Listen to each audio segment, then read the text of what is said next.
Sir నమస్కారం sir. నమస్తే అండి. సార్ కన్నప్ప సినిమాకి సంబంధించి ఒక ఇంట్రెస్టింగ్ చర్చ ఇప్పుడు సోషల్ మీడియాలో జరుగుతుంది సార్. అదేంటంటే కన్నప్ప మూవీకి అసలు డైరెక్టర్ ఉన్నారా? ఉంటే ఎవరు?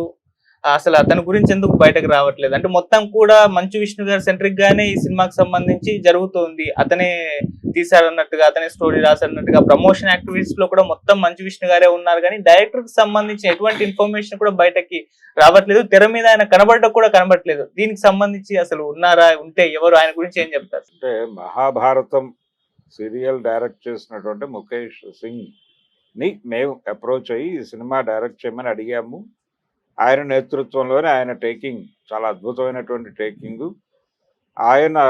ఆయనకి విజువల్ మీద ఉన్నటువంటి పట్టు ఈ సినిమాలో మీకు కనిపిస్తుంది. ఇవన్నీ మాట్లాడుతున్నారు అర్పాదర్ప మాట్లాడుతూనే ఉన్నారు. ఆయన 2-3 ఈవెంట్స్లో కనిపించాడు కూడా తెర మీద. కాకపోతే ఓవరాల్గా మంచు విష్ణు ప్రాజెక్ట్గానే ప్రమోట్ అవుతోంది అనే విషయం మంచు విష్ణు గారు కూడా గమనించారు. అంటే చాలా ఇంటర్వ్యూల్లో ఆయన మాట్లాడుతూ భరణి గారు తన దగ్గరికి కథ తీసుకొచ్చినట్టుగా, అలా భరణి గారి కథ విని ఆయన కొన్ని లిమిటేషన్స్లో ఉన్నాడు అనే విషయం తనకు అర్థమైనట్టుగా, ఆ లిమిటేషన్స్ నుంచి బయటకు రాని కండిషన్లో ఆయన ఉన్నట్టుగా ఆయనే చెప్పుకున్నారని, ఆ సందర్భంగా ఆయన దగ్గర నుంచి ఆ కథ తీసుకుని తనదైన పద్ధతిలో దాన్ని డెవలప్ చేసినట్టుగా చెప్తున్నాడు ఆయన. అంటే ఒకటి భరణి గారు చెప్పినప్పుడు ఈయన కనెక్ట్ అవ్వటానికి కొన్ని రీజన్స్ ఉన్నాయి. అంటే ఇది ట్రైబ్ కథ అనేది ఒక రకంగా మంచు విష్ణుని ఆ కథకి కనెక్ట్ చేసిన పాయింట్. అంటే అటవీ నేపథ్యంలో జరిగేటువంటి కథ, ఒక ట్రైబ్ అనగానే ఇంకా తెగలు ఉంటాయి. ఆ వివిధ తెగల మధ్య జరిగేటువంటి ఘర్షణలు, ఆ ఘర్షణలకి ఒక పాయింట్ని క్రియేట్ చేస్తే దాని మీద కొంత సినిమాటిక్ అంటే థియేట్రికల్ ఎక్స్పీరియన్స్ ఇవ్వటానికి తగినటువంటి కంటెంట్ క్రియేట్ చేయడానికి ఒక అవకాశం ఉంది ఈ కథలో అనే విషయం ఆయన్ని కనెక్ట్ చేసింది. అది కీలకం. దానికి ఆయన సిద్ధంగా లేడు. అంటే ఇలాంటి ఈయనకు వచ్చిన ఊహకి ఆలంబనగా నిలబడేటువంటి సన్నివేశాలు కల్పించే కండిషన్లో ఆయన లేడు భరణి గారు.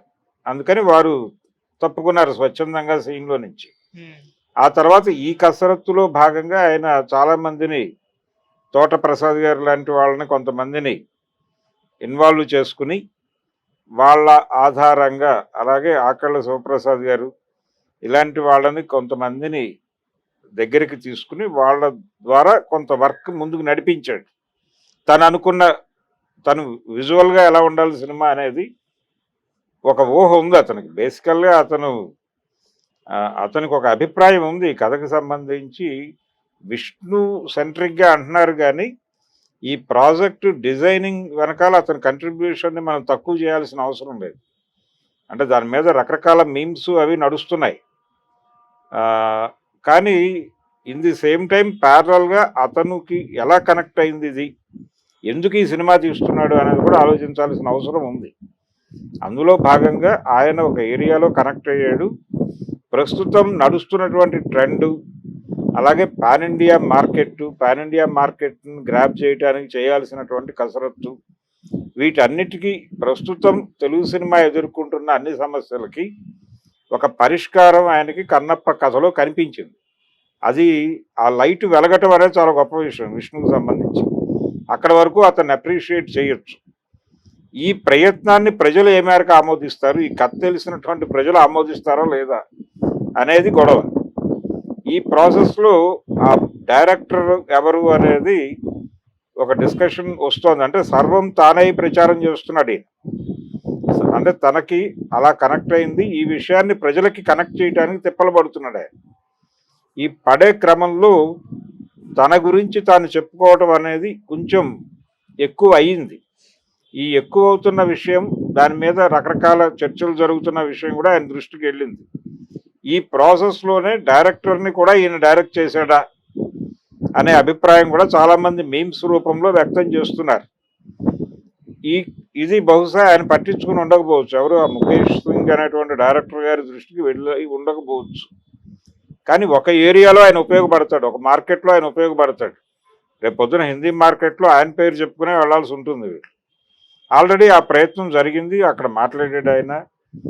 కొంత ఆ మేరకు వ్యాపారం నడిచింది ఈ సినిమా మీద. అయితే తెలుగు మార్కెట్కి వచ్చేసరికి ఇది టోటల్గా విష్ణు సినిమాగానే ప్రొజెక్ట్ అవుతోంది, ప్రమోట్ అవుతోంది. అది వాస్తవం. ఈ విషయాన్ని గుర్తించి ఆయన మొన్న జరిగినటువంటి ఈవెంట్లో ప్రపంచానికి సంజాయిషి ఇచ్చే ప్రయత్నం కూడా చేశాడు. ఇది అందరూ విష్ణు సినిమా అని మాట్లాడుకుంటున్నారు నాకు తెలుసు, కానీ ఇది విష్ణు సినిమా కాదు, ఇది కన్నప్ప సినిమా అన్నాడు ఆయన. సో ఇప్పుడు సినిమాకి డైరెక్టరు, కర్త, కర్మ, క్రియ అన్నీ కన్నప్పే. కన్నప్పే తన కథని ఈ జనరేషన్కి చెప్పడానికి ఒక వాహకంగా మంచు విష్ణుని ఎంచుకున్నాడు.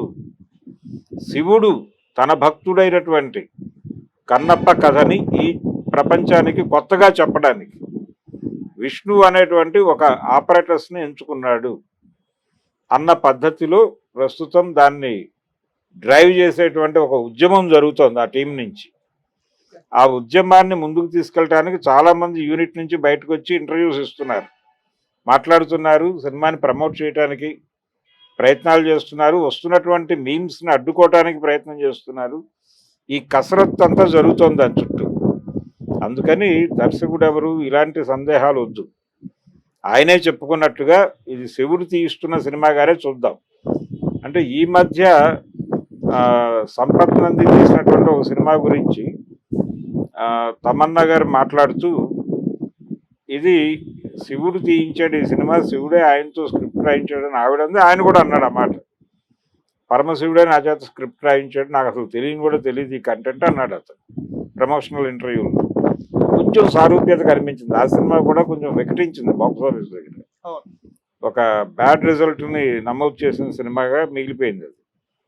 ఇప్పుడు ఈ సినిమా పరిస్థితి అంటే ఈ రకమైన స్టేట్మెంట్ దొరుకుతున్నటువంటి సందర్భంలో ఒక్కసారి ఆ జ్ఞాపకాల్లోకి వెళ్తే ఈ సినిమా ఏమైపోతుందనే ఆందోళన కలుగుతుంది. మేబీ ఆ రిజల్ట్ ఇక్కడ రిఫ్లెక్ట్ కాకపోవచ్చు, ఇది సక్సెస్ అవ్వాలనే కోరుకుందాం. కానీ రకరకాల చర్చలను అయితే లేవదీయటంలో సక్సెస్ సాధించాడు ఆయన విష్ణు గారు. మరి ఈ చర్చలన్నీ ఉపయోగపడతాయా సినిమాని విజయ తీరాలకు నడిపించడానికి? ఈ చర్చలన్నీ ఏ మేరకు ఉపయోగపడతాయి అనేది రేపు 27వ తారీఖు మధ్యాహ్నానికి క్లారిటీ వచ్చేస్తుంది. Okay sir, thank you so much. Thank you.